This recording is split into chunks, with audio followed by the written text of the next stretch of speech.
Pequeña, una vez más con ustedes, amigos, en esta oportunidad con Brennan Bernardino. ¿Cómo estás? Bien, usted. Bien, gracias.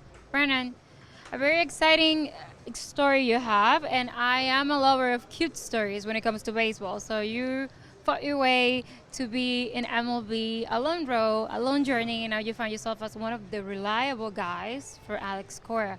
So tell me a little bit about how you feel. I feel great. It's been a long journey, but it's been nothing short of gratifying for me and my family. A lot of sacrifices were made, such as everyone else is here. So it's been great, and fortunately, AC's given me an opportunity here. A long journey for you, and I feel like sometimes people, get discouraged along the way, getting released or traded, or. But what was that thing that made you, after being with a professional organization, go like for independent ball, go abroad? What was that force driving you to do that? Love of the game for sure, but also I just felt destined to be in the big leagues. I felt like God had told me that like this was the journey He wanted me to take, and this is what I was supposed to be doing. So that's why I feel like I'm here now. I know it was a lot of countries and a lot of teams, but tell me for you, which one was like the most exciting, maybe interesting as a point of view, like going as a foreign player? They all had their own uniqueness, and I enjoyed them all. I would say Mexico. Spent the most time in Mexico. Got to see a lot of the country, and it's just a beautiful place. I'm glad you say Mexico because they're claiming you, like whenever you do something, MLB Mexico is all over, Brandon. So, Well, I claim them too. Thank you.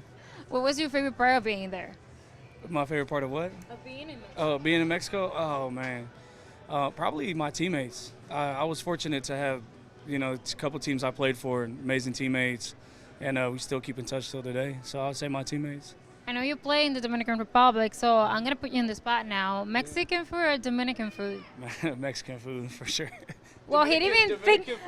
Dominican food is great, but there's nothing like post game getting tacos at the taco truck, and nothing compares to that. I'm going to help you out. I'm going to say pregame Dominican, postgame Mexican. Okay, pregame Dominican, postgame Mexican. Okay, and playing with you were with Seattle before, but now you've been here, established yourself with Boston, and playing for a manager like Alex Cora, who is a baseball man. How does that feel for you? Oh, it feels great. Feel like AC still knows what it's like to be a player, so I feel like we speak the same language. And obviously he's the manager and he's in charge and stuff like that, and we all respect him. And at the same time, saying that he knows, like, hey, like maybe today you're gonna be down. I've thrown you a lot, and like he gets it, So I love playing for him. So the communication with the manager.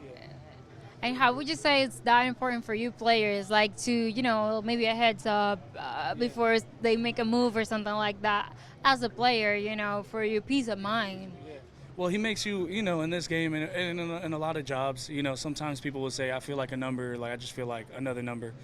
He connects with you on like a personal level and the master communicator. So, yeah, I would say, favorite manager I've ever had.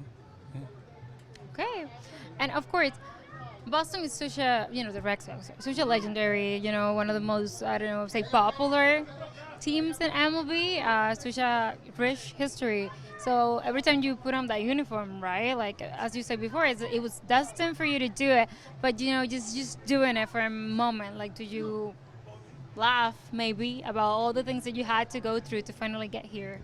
Yeah, I think everything I went through is why I'm here. I think that it just made me tougher mentally, learn how to pitch. The guys that I came across over the years, the Fernando Rodney, the Oliver Perez, Horacio Ramirez, these guys teaching me and me learning from them. So, like, I wouldn't be here if I hadn't gone to Mexico.